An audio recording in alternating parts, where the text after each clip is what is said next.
Welcome to the Korea Daily Briefing for May 12th, 2026. Let's get into the top stories making headlines today. President Lee Jae-myung is pushing for a bold expansionary 2027 budget, rejecting calls for austerity. At a cabinet meeting Tuesday at Cheongwa-dae, Lee instructed officials to pursue proactive fiscal policy for the second half of this year and beyond. He is also scheduled to meet U.S. Treasury Secretary Scott Bessent on Wednesday to discuss tariffs ahead of the Trump-Xi summit later this week. Turning to markets, the Kospi hit a fresh record on Tuesday, briefly piercing the 8,000 mark for the first time in history. The benchmark opened 1.68% higher and climbed as high as 7,999.67 shortly after the bell, extending Monday's record close of 7,822.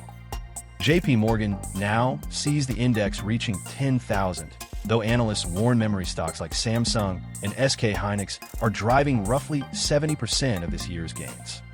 In tech news, Samsung Electronics labor union threatened to walk out of pay negotiations on Tuesday if no mediation proposal was offered within 2 hours. The union is demanding the company commit 15% of operating profit to performance bonuses, while management is holding firm at 10%. Workers also want the 50% cap on annual bonus pay scrapped and the changes locked in beyond this year. On the diplomatic front, UN High Commissioner for Human Rights Volker Turk arrived in Seoul Tuesday for a 3-day official visit.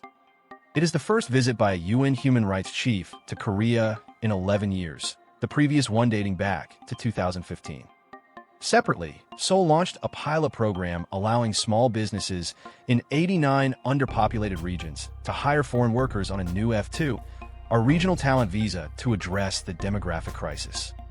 And finally, in entertainment, boy group Unite drops its 8th EP, INYUN Part 1, with title track Pose at 6 p.m. Korea Standard Time on Tuesday.